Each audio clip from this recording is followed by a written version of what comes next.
is to say who you are and what you do, particularly if we have connection to the production this evening, so everyone kind of work out what roles everybody has. And also to say something that's going well for you, either in your life or work, and I'll sort of model that by starting. So my name's Richard Whitelaw, I'm Director of Programmes at Sound of Music, and what's going well for me are today, something really interesting happened to me today. I went to a meeting at the British Council and something quite extraordinary happened. Right? When I grew up in Wales, in the Preseli Mountains. I don't know if anyone knows where that is. It's in West Wales. And someone does. And my dad always used to say to me that the stones at Stonehenge came from the Preseli Mountains, and I, for all of my life, thought this was nonsense that he'd just heard in the pub. And at this British Council meeting, there was someone from the National Museum of Wales, and he was an archaeologist. And he got really excited about Stonehenge, and he was obviously from Wales, so whereabouts in Wales are you from? I'm living in Swansea, but I'm researching Stonehenge. And I've actually discovered where the stones are from that made Stonehenge. And then I was like, well, where exactly is that? And he said, well, it's in West Wales. I said, where exactly is that? In Preseli Mountain. I'm like, really? Where exactly? In a place called Bryn Berrien. And that was just a mile from where we lived. And not only could he isolate where they were from, but actually exactly what pile of rocks in Bryn Berrien they were from. And he hasn't published it yet, but obviously Stonehenge is like a massive news all over the world. So it turns out that my father was right after all that time, and I never believed him. So I'm going to phone him later and say, did you know that it's actually true? But you can't tell anybody yet. I'll put it on Twitter because it's embargoed apparently. So that was just something really unusual and interesting that happened to me today. Should we go this way? That's it, because you two are important. Like. Yes, please. Nicola. I'm Nicola Lefanu. I'm a composer. I'm the composer of TokaidoRoad. And I'm inclined to echo Nancy that, what's good for me today is to have had a wonderful evening with these fantastic musicians and cast. And I thought the production looked beautiful today. It's been a joy to work with Caroline and Kate with the project gradually coming to life, coming to fruition. So it was a very happy evening for me. Okay, sorry for the repetition. My name is Nancy Garfield, and I'm a poet and the librettist on this occasion. And the best thing that happened to me today was watching these fabulous players and, the musicians and the singers perform the work that I was responsible for writing, and I'm very lucky. Hi. Hi, I'm Fran Pickering, and I'm a writer. I write the Josie Clark in Japan Murder Mystery series, which is about an expat Londoner in Japan who finds a lot of bodies. I also do a blog about things happening in London that have a Japanese connection. And that's how I got involved with TokaidoRoad last year. I published an interview with Nancy, so now I'm back to actually see it. The good thing that's happening for me in terms of my blog is called Sequins and Cherry Blossom. And I write quite a lot about cherry blossom. I have a guide to where to see cherry blossom in London. And it will be cherry blossom season over the next couple of months. And what that means for me is that my blog hits go through the roof. So I'm very happy. Hi. Hello, I'm Cormac Newark. I'm the new head of research here at Guildhall.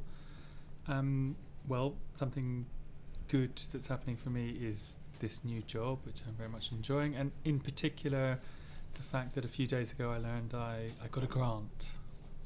So, what could be better in the world of research these days? Perfect, thank you. Akiko.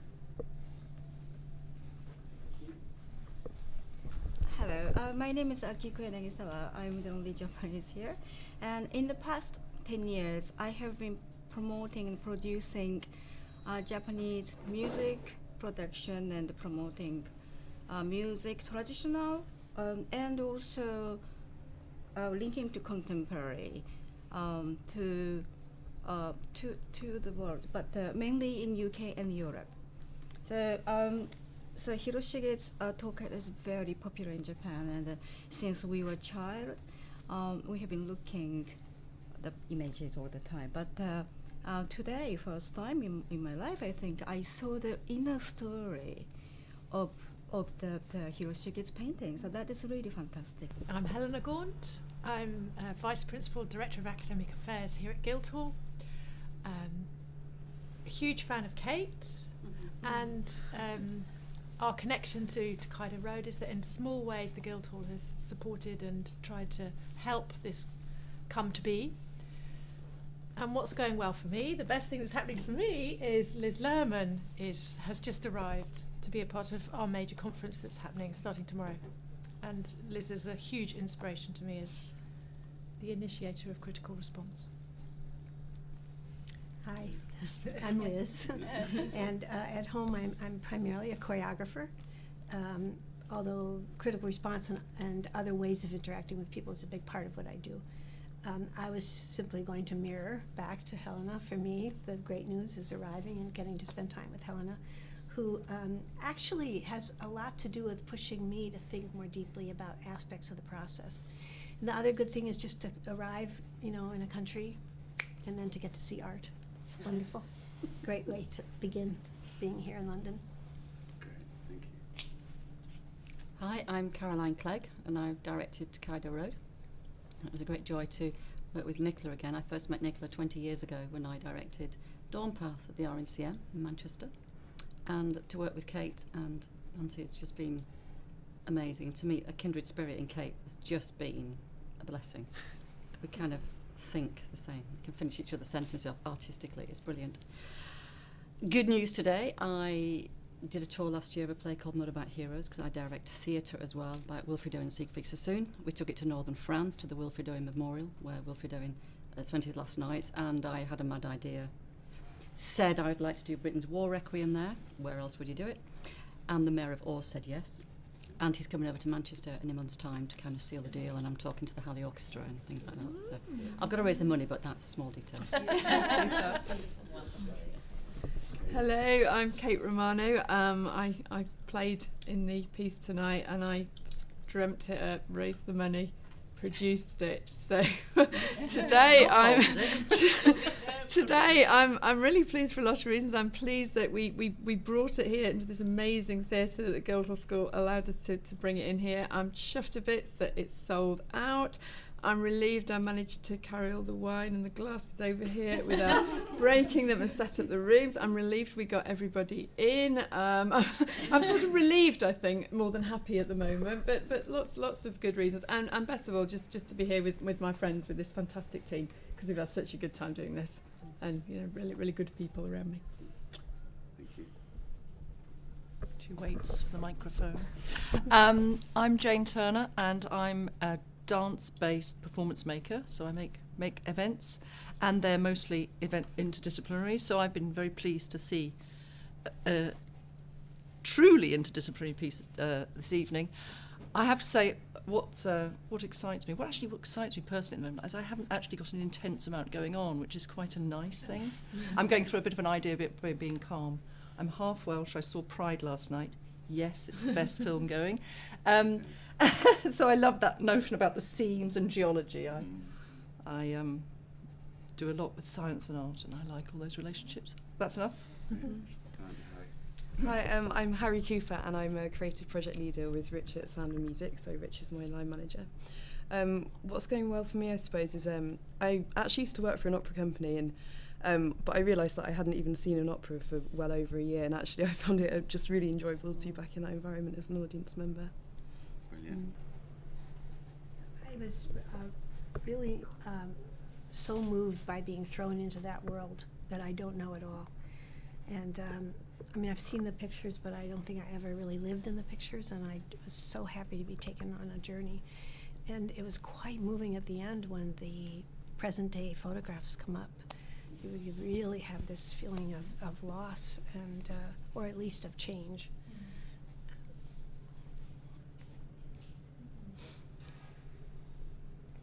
I was going to say something quite similar, actually, which is that, I found it a very moving experience, and in my experience of watching operas, there's something about operatic singing which doesn't necessarily kind of give me an emotional response. However, I found it really different in this, so I was quite struck by that personally, and I thought the acting was of a really high standard, and the choreography as well.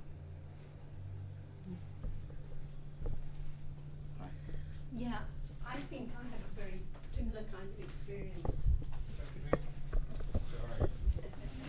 Sorry guys, no. There we go. We'll get. Okay. I had a similar kind of experience, particularly in relation to the artworks, because, I've had a lot of experience and contact with them in the context of being artworks. But what I hadn't thought before, and what you made me think today, which was great, was that they were an experience which people had, and it was a tough experience. It wasn't easy going down the Tokaido Road, and it took a hell of a long time, and people had a lot of experiences along the way. And I'd never thought like that about those pictures before, so that was great.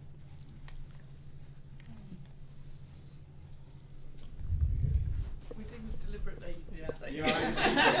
Love that. Actually, I've changed my mind. Yeah, so funny. Sorry.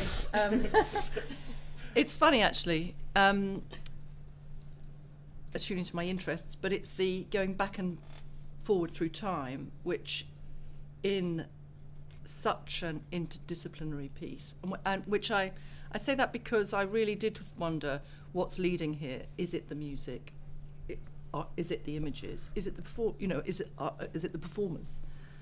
Is it the singing? And coming from dance, I would know it's the bodies are leading, if it's contemporary dance. And I think that going back and forward through time was a sort of philosophical, so it was a spiritual, or it was an interesting experience that make me reflect on death, and because of that yo-yoing. So I found that excitingly modern, contemporary,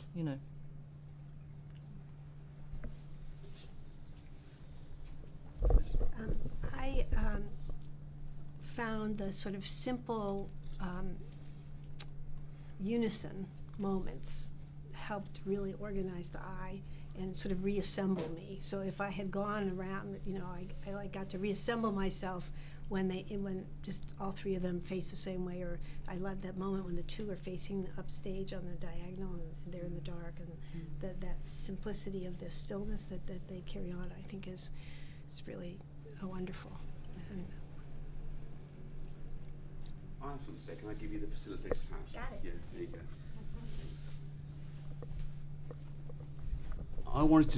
I took a lot of meaning from the mime, actually, which I thought was fascinating on a personal level, particularly the repetitive sections of it, because something happened which I didn't expect, that I was reminded of kata from martial arts and karate, where these movements they're quite aesthetic and beautiful, but they have a function, either as sort of blocks or punches.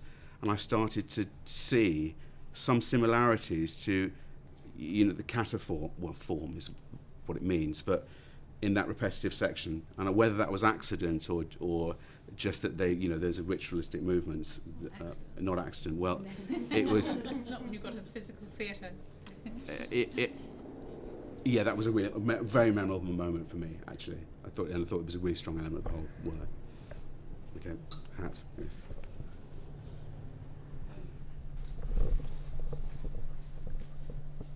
Yeah, I found myself completely surprised to be confronted by my own sense of how I deal with time, or my own confusion about time, because I found myself in a sort of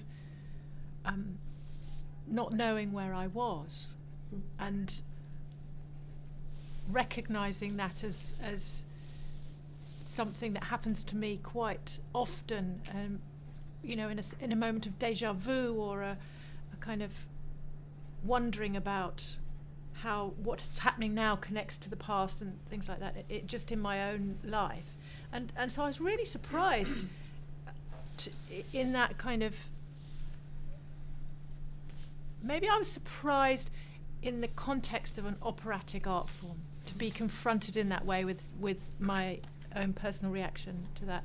And it seemed to be, and what was even more surprising was that it then seemed to be reflected in the movement between music, images, text, movement, light, shadow, colour.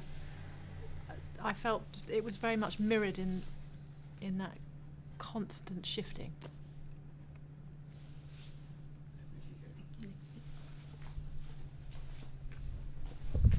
Okay, and regarding the mime, and I thought then Haruka was playing very important role to link with all the time in Edinburgh and also contemporary and also a British world and also maybe because she's Japanese, so it worked very well. And also music-wise, sometimes fusion of Japanese music and Western music is sometimes it is mishmash or doesn't work. But I was so impressed with this productions. It's really fantastic competitions and played fantastic. Great.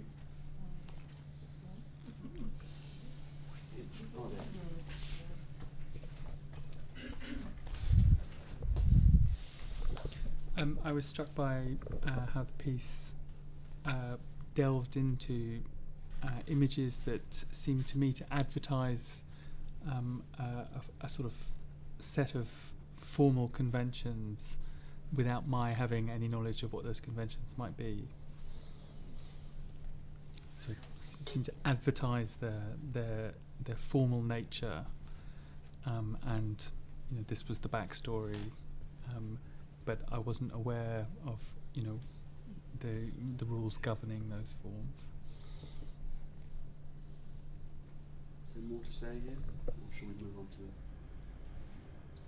Are you happy to move on to your questions?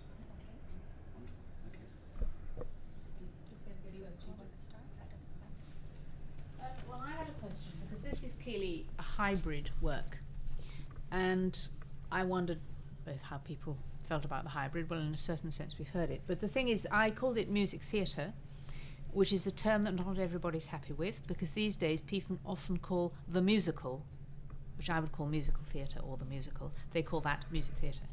Music theatre as a term is something that arose in the 1960s, 1970s, and there was quite a core repertoire of works, both from this country, people like Peter Maxwell Davies, but also from the Argentinian Mauricio Cargill, for example. There was quite a body of work which was called music theatre.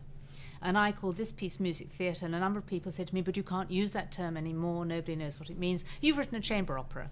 But I felt that chamber opera is a slightly misleading term, because this whole piece was intended from the start to be a hybrid. For me, a chamber opera is a very specific genre. It's one I love and I've composed for, but it would never include speech, for example. And it wouldn't necessarily have the kind of role that mime has. All of these things were integral to the project from the beginning.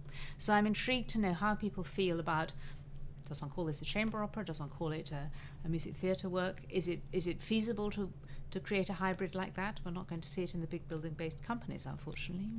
You know, Covent Garden doesn't do hybrid. So I'd like reactions to what we call it and what people feel about a hybrid work. I'll just go, thank God it's there, so from my point of view, but that's, perhaps the same roots of coming from a dance base, but, some of the greatest, it's just a great thing that is, I'm still amazed that we, again, are trying to specialise and remove relationships between. And now in a network digital, I could go on about it for a lot, age, where everything is accepted to be networked and digital and connected through space and time, backwards and forwards, I can't believe that we can't somehow just have the simplicity of just having that. Yeah. Can I just quickly chuck a producer's angle in on that, because one of the things that I said when we were fundraising for this was that we wanted to sort of remove labels from what we did, especially, Okeanos in general, this idea, well, what is it? Is it fusion music? Is it world music? Is this idea that, people want to dump it somewhere. I'm not sure we've actually, maybe we've achieved that to an extent, but we have created another set of issues that is similar to the same thing, because, you know, from a producing angle, it's what you call it and where you put it. So in trying to negate one area of labelling, we've actually created another. It doesn't go away. It's not an easy thing to just make vanish. But I think for us, for future work, it is interesting to know what people think it is, because, you know, at the end of the day, there's a marketing side to it. And people have to know what it is. So I'll shut up. I was told it was an opera, so when it began, and the first thing is that Jeremy gives us poetry, I thought, okay, it's something else. Particularly his character, because he keeps going back and forth the most. And if I was thinking of the conventions of opera and the conventions of theater and the conventions of dance, and, you know, how all that plays out. About 3/4 of the way through the piece, then, this began to happen to me. I began to apply more to my own mind ideas of theater in relationship to what I was watching, as opposed to staying in what might be called an operatic place. And that did some interesting things to me as I observed the piece. And probably most specifically in the role of the musicians.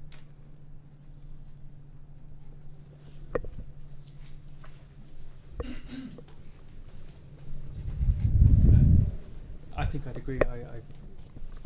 Music theatre sounds right. Musical theatre doesn't sound right. And I think it's important to remember that, you know, these generic considerations, including the presence or absence of dance, including also the showing on stage of instruments, has been a part of, you know, the history of opera for a long time. It's true that, you know, we're now living at a time when, you know, canons seem slightly more frozen than they have perhaps for, you know, a period.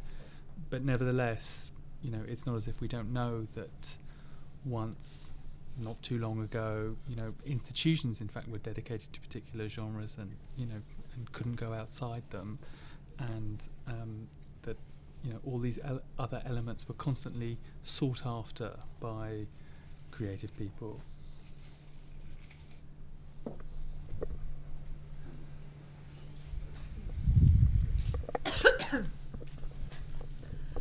I think I'm responsible for saying to Liz it was an opera, and I'm deeply shocked, that I got that idea. I don't know where I did, but particularly that my assumptions, therefore, that coloured how I encountered it. And I think one of the things that I loved about it was its playfulness around actually what is it. I just really note that kind of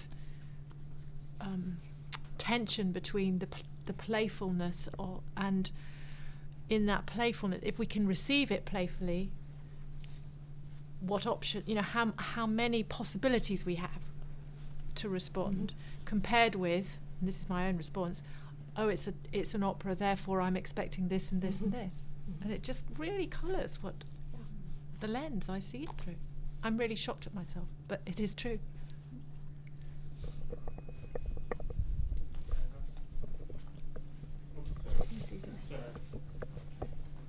Yes, in terms of hybrid, so it is based on the painting and the story of Tokaido, and I think that the creators studied very, very well, I think, and you created your own original thing. So so in that, it is very, very successful piece of example of cross culture and hybrid, and also in terms of music as well. Yes.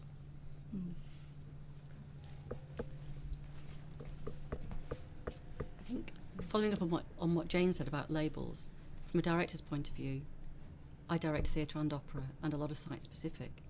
So I look first, and this was a very, very collaborative process right from day one. So we had the joy and the pleasure of thinking how it might come about. And my background is dance as well as theatre. So it's what's best serves the piece. And I once had a discussion with David Pountney about labels and music theatre, and when he was doing Mr. Emmett Takes a Walk a few years ago. And I said, "What is this, David?" He said, I haven't decided what to call it yet, which, to my mind, I think is a nice way forward. I think it's for the composer and librettist to call it what they want, really. But I think music theatre is a great term, moving on from the 70s and 80s to what we call things now. And picking up on what Kate was saying, it's only a problem when you have to sell it to a festival or something like that. What box, what festival can we put this in? But music theatre, or music in theatre, or theatre in music, I think that's the hybrid that we were looking for. And then movement kind of comes into that. Thank you. We should move on to another question. Okay. Next one, please. Oh, you need the... I need the, yeah. Oh, wait a minute. So, yes, as the writer, obviously, I was thinking about certain themes, and I think one or two of those have come up. This sort of thing that resonates after the performance is over, the sort of thing that you might go away and be thinking about. So I would just like to hear what, for every person, what that theme was, what mattered. Hopefully there were things that mattered.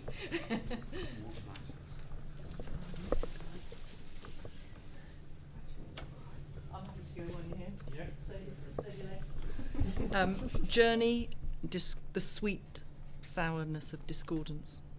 The larger themes, but if I thought about the small inner stories, I would say there's something in just the brushing up of the contemporary person to that, and I thought in that regard, it wasn't in the writing; it was in the use of the technological object that really sparked that for me.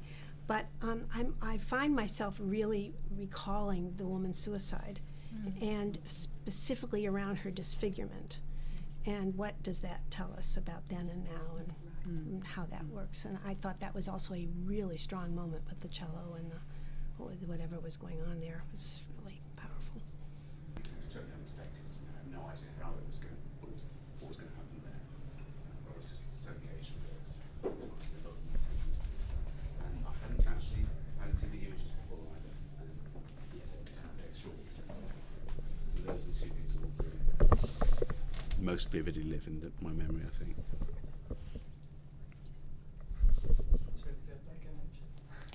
I don't know. Very briefly, probably.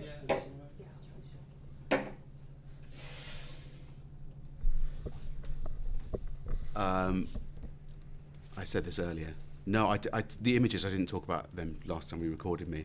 I hadn't seen the images before, and they were just extraordinary. Really, I was so glad to see them and to see them projected, and to have time to look at them in detail, not just flick through them, but time to really go inside them.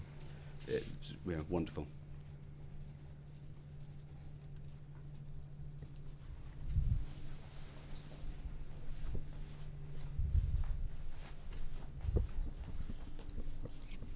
What I thought particularly interesting was that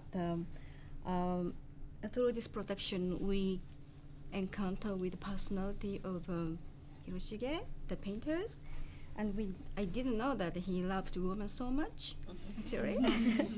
And we also learned the reality of what happened in the era, because he traveled and he saw the every corner of Japan, which was not known and in other time, and also it's a documentation, isn't it? And we also didn't know that. So it is very interesting. And so we know the reality and the life of the people through that production with the images. So that is very interesting and important part. To ask about hybrid. I knew that I wanted trained opera singers for this. I knew the kind of musical language I was going to write would need trained opera singers. And I also knew I wanted to use speech because I wanted the poems to be heard as poems. And some people don't like speech in a work that is predominantly using singers, and some people don't care for the operatic manner of singing, which I happen to love. And so I just wondered how the mixture of singing and speech, how that worked for people.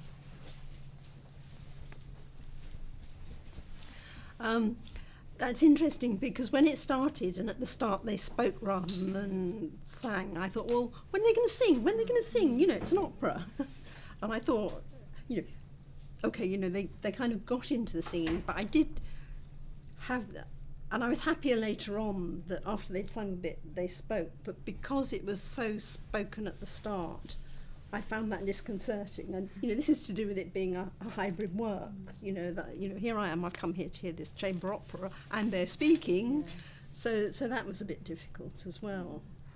Kind of related point as well is the way that the way that they spoke framed the story, and it therefore took a bit of time for me to understand how to get into the story.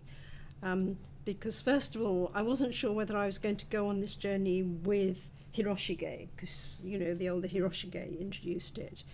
And then I wasn't sure, maybe I was going on this journey with this young woman from the future. Is she taking me through it? And, I mean, I felt that resolved as we got into the story, and in fact, there was a strong story there, which is a great relief. Because as a writer, the story matters a lot to me, and I was afraid that I wasn't going to be told the story. I was told the story, which was great. Once we got into it, and it carried through, that really worked. But at first, I did find the speech and song thing a bit difficult, and the way into it a bit difficult. Who's next? You first? Okay. I absolutely loved that combination. I found it really, really powerful, and I think as an audience member, I feel like I go into a kind of slightly different mode of listening when that happens, and I feel like personally for me, I need to put in quite a lot more effort when the singing's happening, you know. And I feel it's like a mode, a shift, and I found that really powerful. I really, really liked it, and I think there's something about this kind of, I don't know, I feel like it just kind of adds this kind of element of shape to everything, and that was something that I really noticed in the music as well. Everything felt very, very decisive and full of kind of lots of shapes and space, and then of course you've got this visual element as well, and I don't know, I thought it was great. I really liked that.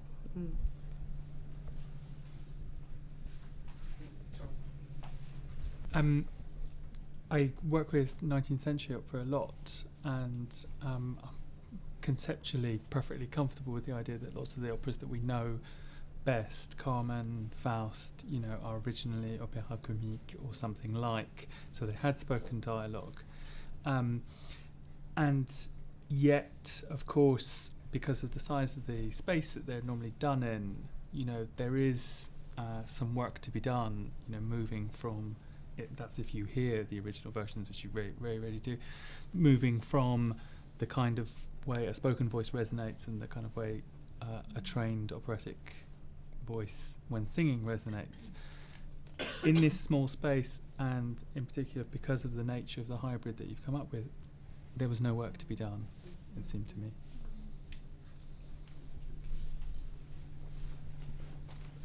I was just amazed you asked that question, because my response to Nancy's previous question was going to be, what I found totally meaningful was the range of voice between spoken and song, and there's something about the possibilities, the extraordinary possibilities in that full range, that seems to me that I suppose for me touched on, reflected some of the very profound themes that the piece is about. And I also felt a connection between that and the instrumental sound world, and the detailed texture of the instrumental sound world, and the possibilities to reflect that level of detail in both sung and spoken, which I would find more difficult to achieve in just the sung or just the spoken. So it was something about the range that was very beautiful. I love that opening poem, the language, the bamboo, and particularly the stones being alive or something like that. It just felt very Japanese to me when I'm there. I always think about age in relationship to the stone. I found myself wondering as the piece progressed, why did he speak and why did he sing? What made us move from one into the other? And here now, I'm turning to Richard because from a facilitation point of view, critical response, you're supposed to stay on topic. And I may wander a bit here. I'm close, but I may be wandering, so he'll should just stop me. But I felt confused partly just because I wasn't sure why, but also maybe by the conventions of the way he was speaking and the way he was singing. And I wish she was here because I would ask more about that. So now it turns into a step 3 question. So Yeah, I you will can ask the it. question then. Yeah, I will okay. wait. So it feels like we're ready to move on to questions then, doesn't it? We've done well. That's perfect. Thank you. That was a bit of meta facilitation, wasn't it? Beautiful. That was beautiful. Nice transition. Nice transition. So That's the one-on-one part of the process. You slightly. I have a question about what choices Jeremy is making when he spoke and when he sang, particularly around the expression of his feelings. Well, for example, sometimes it's quite clearly notated in the score how the speech is to be paced in relation to the koto music, for example, and the koto player has in her part the whole of the baritone part written. So if he feels on the night he wants to take much longer over a sentence, she has got that written there. She can wait before she plays her next koto inflection and so on. So the idea was that the koto and the baritone could work very closely together. Jeremy comes from a traditional operatic background, and I think found it quite hard probably to work with the concepts of physical theatre, which Caroline was introducing, and which were easier for the younger women in the mime simply because they're younger and they are more familiar with the physical theatre tradition. I think certainly Jeremy asked both of us from time to time about lines in the poems, and he had a copy of the original poems as well as of the libretto. But finally, it's the individual singer's interpretation.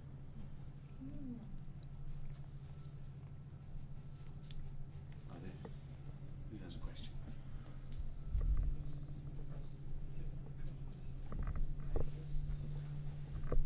That's a question. I've got a question about the instrumentalists and what your thoughts are about their physical role, the movement, their presence, the light and shadow, or some of those things that are very present in the production as a whole. What are your thoughts about the instrumentalists in this? Well, I was very clear from the beginning that I was very clear from the beginning that I wanted the instrumentalists on stage for acoustic reasons, and because for me the project was very much one that was made by 10 people, 6 musicians, 3 singers and a mime. It arose out, 11 because of the conductor. It arose out of them.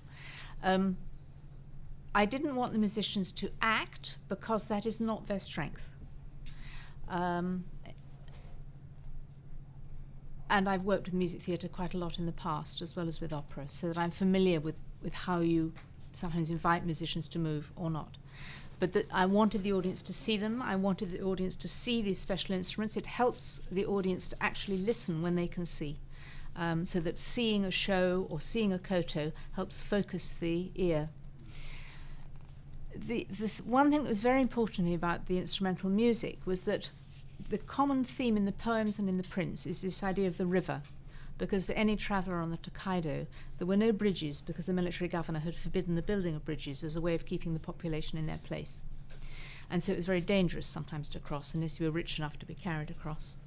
And so I wanted the instrumental music by analogy or as a metaphor, to have the strands and currents which a river has. And because I wanted, therefore, very clear, 6 players, and you hear these 6 different lines, that was another reason that I wanted them visible and not in a pit. I'm slightly aware of time. What I would like to do is just do a question roundup. So if anyone else has any questions they would have asked, so we can collect them, because the questions are often as useful as the answers. So Liz. It's a question along with Helena's about the geometry, the spatial geometry, the hanging, the two, and then and the pillows on that diagonal, and then the musicians, and in particular, maybe I would ask what's the relationship of the musicians' shapes to the river or to the geometry or something. See if there might be some consideration around that. Are there others? There's a sort of one which I'm not quite sure if it's a full question. Do you want to have a punt at it? I'll have a punt. Good. And See what happens. it's a sort of, I thought Jeremy, if I remember the name, I can't remember, but seemed to make that transition fantastically between spoken word and singing. Was that because he was always at the front of the stage? I wondered. It was about the staging of it. So some of this is probably really, it's sort of thoughts around that. And I found his discipline in his transition, his performance, fantastic, which I didn't feel so clearly. The mime was, a commedia dell'arte. It was a sort of different kind of style of performance in a way. And I don't know if that, I can sort of see that perhaps because that was a different role. So I haven't got a question formulated, but it was about some of the styles of performance in there. And maybe that's me just reading it from the spatial staging of it. It feels like you have an opinion about it. Would you like to offer I don't know if I'm commissioned opinion evolved enough to manage that. I could just leave that as a sort of eddy Can I on the answer side. question about? You don't need to. Oh, Answer the question. that might be just something. No, It's I easy, just yeah. wanted to answer the geography question. You don't need to. But just because I just wanted to say that it's always very important to me as a composer to see the whole piece physically and to specify that in the score. I don't expect a director necessarily to follow it. I need to know that it can work.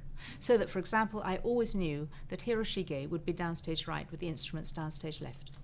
And there are practical reasons to have the instruments downstage left, and it's essential to me that Hiroshige is downstage. So there's a very intimate response between Hiroshige and the audience. Therefore, the two women are upstage, and so on. Okay, thank you. So who has an opinion that they would like to offer? I just wanted to say that the moment for me where it all came together was the Yoisho moment, which I absolutely loved because, and this is the moment where they lifted the fat guy up to carry him over the river, and you had him in the print behind, so you could see what was being illustrated, and everybody, all the actors and singers in the production came together with the mime to present that to us. And it was just this key moment when they lifted him up and they dropped him out. And I thought that was where the whole multimedia aspect of it all came together in one moment, and I really loved that moment. Helena? I've got an opinion about the instrumentalists on stage. Would you like to hear it? Please. So my opinion is that I loved their sonic presence, and I found their visual presence interfered with everything else that was going on, or it didn't add to the overall thing.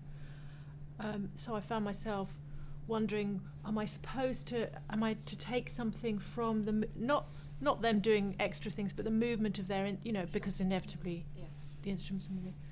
So I would be inclined to have the sonic presence and not the visual presence. I have an opinion about the placement of the musicians in relationship to theater. Would you like to hear it? Please. It actually I was wrong when I said it was about the moment for me with the baby. Isn't that when the cello and I think the cello's quite active there. Koto and So that's when I started thinking, oh, they don't have to stay in the same place all the time. It's not acting, it's proximity. It could be just a shift or something like that that changes up the weight of that end of the stage and helps us, and it isn't about acting. Yeah, thank you.